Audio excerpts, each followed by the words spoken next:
నమస్తే, welcome to okay TV. నేను మీ బాను. ఉత్తరప్రదేశ్లోని చార్బాగ్ రైల్వే స్టేషన్లో అక్కడ ప్రయాణిస్తున్న ప్రయాణికులు కావచ్చు, లేకపోతే ట్రైన్ లేట్ అయ్యి అక్కడ పడుకున్న వాళ్ళు కూడా ఉంటారు. కొంచెం శ్రీనివాసం ఏర్పాటు లేక అప్పుడు మనం డబ్బులు అడుక్కొని కొంచెం బిచ్చం అడుక్కునే వారు కూడా కొంచెం పడుకునే అవకాశం ఉంటాయి. వారికి అక్కడ సిబ్బంది, రైల్వే స్టేషన్ యొక్క సిబ్బంది ఎవరైతే ఉన్నారో అక్కడ నుంచి వెళ్ళిపోమని చెప్పి, రైల్వే స్టేషన్లో ఉండకూడదు వెళ్ళిపోమని చెప్పి చన్నీలు ఎముకలు కొరికే చలిలో చన్నీలు వాటిపైన చల్లీలు మగ్గుతో నీళ్లు చల్లుతున్న దృశ్యం చూస్తా ఉన్నాం. ఒకసారి చూడండి.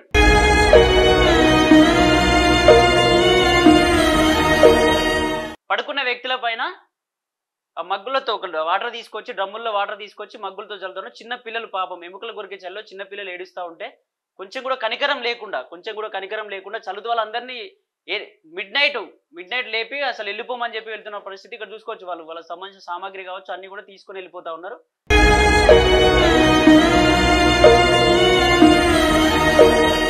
ఎందుకు ఇంత క్రూరంగా, ఎందుకు మనుషులే కదా సార్, ఎందుకు ఇలా పశువులా బిహేవ్ చేస్తూ ఉన్నారు? మీకు అంత మనుషుల పట్ల అంత మమకారం ఉంటే, అంత ప్రేమ ఉంటే వాళ్ళకి మీకు చాతన అయితే వాళ్ళకి సంబంధించిన గూడు ఏర్పాటు చేయండి సార్. గూడు లేకనే కదా కొందరు ప్రయాణికులు ట్రైన్ లేట్ అయిన వాళ్ళు అక్కడ పడుకునే అవకాశం ఉంటుంది. కొంచెం గూడు లేక తిండి లేక కొంచెం అడుక్కొని అక్కడ పడుకునే చాలా మంది కూడా ఉంటారు. ఎందుకు వాళ్ళకి సంబంధించిన మీకంత వాళ్ళపైన ప్రేమ మమకారం ఇలాంటివి ఏమన్నా ఉంటే వాళ్ళకు పడుకోవడానికి గూడు లాంటివి ఏమైనా ఏర్పాటు చేసి తర్వాత వాళ్ళని తరిమే ప్రయత్నం చేయండి సార్. ఎందుకు ఇంత క్రూరంగా ప్రవర్తిస్తున్నారు? కనీసం వాళ్ళ ప్లేస్లో మీ భార్య పిల్లలు ఉంటే కూడా మీటినే ప్రవర్తిస్తారా? మీ ఇంత కఠినంగా ప్రవర్తిస్తారా సార్? మీ పిల్లలు అయితే కట్టుకలు కొరికే చలిలో వాళ్ళపైన వాటర్ చల్లుతుంటే చిన్న పిల్లలు ఏడుస్తూ ఉంటే మీ సొంత పిల్లలు గుర్తురాలేదా సార్? ఎందుకు ఇంత కఠినంగా వ్యవహరిస్తున్నారు?